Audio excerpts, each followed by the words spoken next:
Dear learners, plate tectonics की सबसे महत्वपूर्ण प्रक्रियाओं में से एक समुद्री नित्तल का प्रसरण है, यानी सी फ्लोर स्प्रेडिंग। समुद्र नित्तल के प्रसरण की प्रक्रिया मध्य महासागर कटक यानी मिड ओशनिक रीजेस जैसे मध्य अटलांटिक कटक और पूर्वी प्रशांत उभार पर होती है। समुद्र नित्तल का प्रसरण मध्य महासागर की कटकों पर नवीन महासागरीय यानी न्यू ओशनिक क्रस्ट बनाता है। मैग्मा समय समय पर ऊपर उठता है, ठंडा होता है और मध्य महासागर कटकों के सहारे रिक्त स्थानों में जमता जाता है। जब मध्य महासागरीय कटकों के सहारे स्थलमंडल यानी लिथोस्फीयर टूटता है या अलग होता है तो अंतर्निहित मेंटल या अनुपटल पर स्लाइड करता है या खिसकता है और विपरीत दिशाओं में गति करता है। इससे नया स्थान या रिक्त स्थान बनता है। प्रत्येक तरफ लिथोस्फीयर यानी स्थलमंडल अपनी दिशा में मूव करता है या चलता है और अपनी टेक्टोनिक प्लेट बनाता है। मध्य महासागरीय कटकें हमेशा दो टेक्टोनिक प्लेटों के बीच की सीमा को चिन्हित करती है।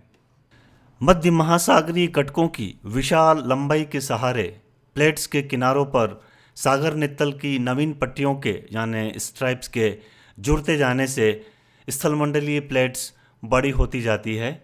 मध्य महासागरीय कटकों पर नवीन रिक्त स्थान बनते रहने से और उन रिक्त स्थानों में नवीन मैग्मा के भरते रहने से सागर नित्तल का प्रसरण होता रहता है।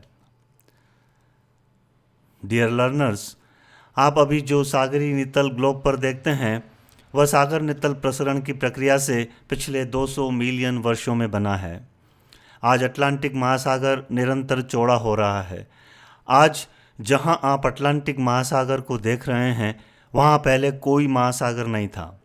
प्रशांत महासागर का पुराना इतिहास स्पष्ट नहीं है क्योंकि इसका सबसे पुराना समुद्री नित्तल क्षैपित यानी सबडक्ट हो चुका है।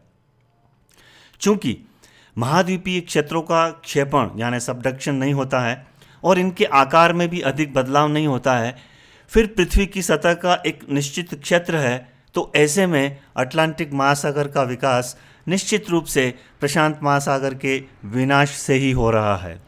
भले ही प्रशांत महासागर में आज नवीन महासागरीय नित्तल का विकास हो रहा है, लेकिन अटलांटिक महासागर के चौड़े होते रहने के कारण प्रशांत महासागर का कुल क्षेत्र निरंतर सिकुड़ रहा है।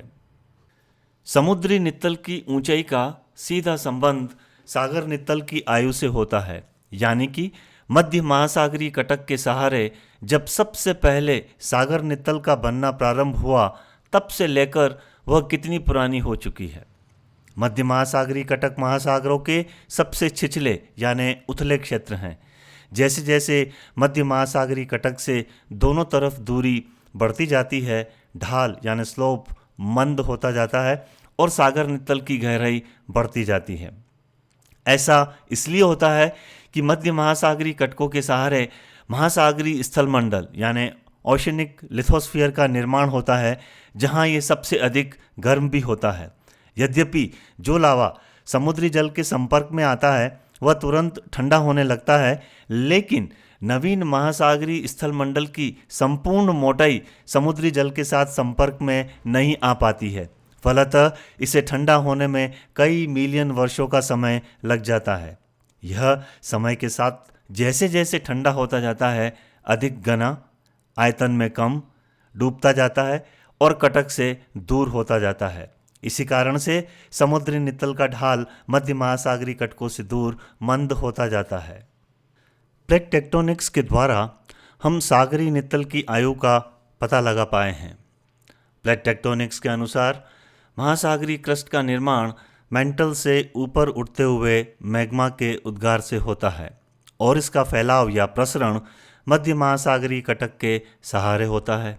अर्थात जैसे जैसे प्रसरण होता है महासागरीय क्रस्ट कटक यानी रिज से दोनों तरफ विस्तारित होती जाती है। इसका सबसे बड़ा प्रमाण यह है कि सबसे नवीन महासागरीय क्रस्ट कटक के पास जहां इसका निर्माण होता है वहां पाई जाती है और जैसे जैसे कटक से दोनों तरफ दूरी बढ़ती जाती है यह उत्तरोत्तर पुरानी होती जाती है। साथ ही मध्य महासागरीय कटकों पर या उसके समीप अवसादों के बहुत ही कम जमाव मिलते हैं, क्योंकि यहाँ पर अवसादों यानी सेडिमेंट्स को जमने का पर्याप्त समय नहीं मिल पाता है, जबकि कटक के दोनों तरफ दूरी बढ़ते रहने पर अवसादों के जमाव की मोटाई भी बढ़ती जाती है। सभी महासागरों में सबसे अधिक आयु वाली या पुरानी क्रस्ट मध्य महासागरीय कटक से दोनों तरफ सबसे अधिक दूरी पर मिलती है। कोई भी महासागरीय क्रस्ट 200 मिलियन वर्ष से अधिक पुरानी नहीं है। इसकी वजह यह है कि सभी पुरानी महासागरीय क्रस्ट का क्षेपण यानी सबडक्शन हो जाता है। सबसे पुराना महासागरीय नितल निष्क्रिय सीमांतों यानी कि पैसिव मार्जिन्स पर पाया जाता है।